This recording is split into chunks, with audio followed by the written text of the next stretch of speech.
Magandang umaga sa inyong lahat. Ngayon ay tatalakayin natin ang isyong pangkapaligiran tungkol sa basura. Ang mga lugar na hindi tamang pagtatapon na nagdudulot ng malawakang polusyon sa kapaligiran. Narito ang ilang mahahalagang isyong pangkapaligiran na nauugnay sa basura. Una, pagtatapon ng basura sa mga ilog at karagatan.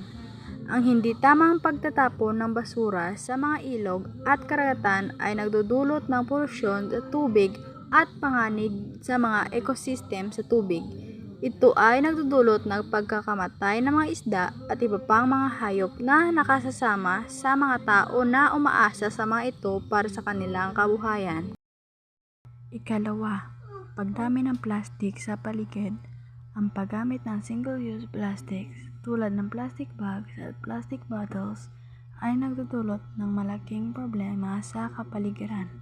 Ang mga plastic na ito ay nagtatagal ng daang-daang taon bago matunaw at mga pagtatapon nila sa mga landfill at iba pang mga lugar ay nagdudulot ng polusyon sa lupa at mga ilog.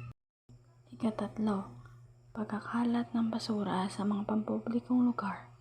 Ang kawalan ng disiplina sa pagtatapon ng basura sa mga pampublikong lugar tulad ng mga park, kalsada at mga pampublikong pasilidad ay nagdudulot ng maruming kapaligiran. Ito ay nagpapakita ng kawalan ng paggalang sa kapaligiran at nagdudulot ng hindi maayos na imahe sa mga komunidad. Ikaapat, pagkakalat ng basura sa mga bundok at kagubatan. Ang turismo at pag-akyat sa mga bundok at kagubatan ay nagdudulot ng problema sa basura. Ang hindi tamang pagtatapon ng basura sa mga lugar na ito ay nagdudulot ng polusyon, nagbabawas sa likas na kagandahan ng lugar at nakakasira sa mga tahanan ng mga hayop.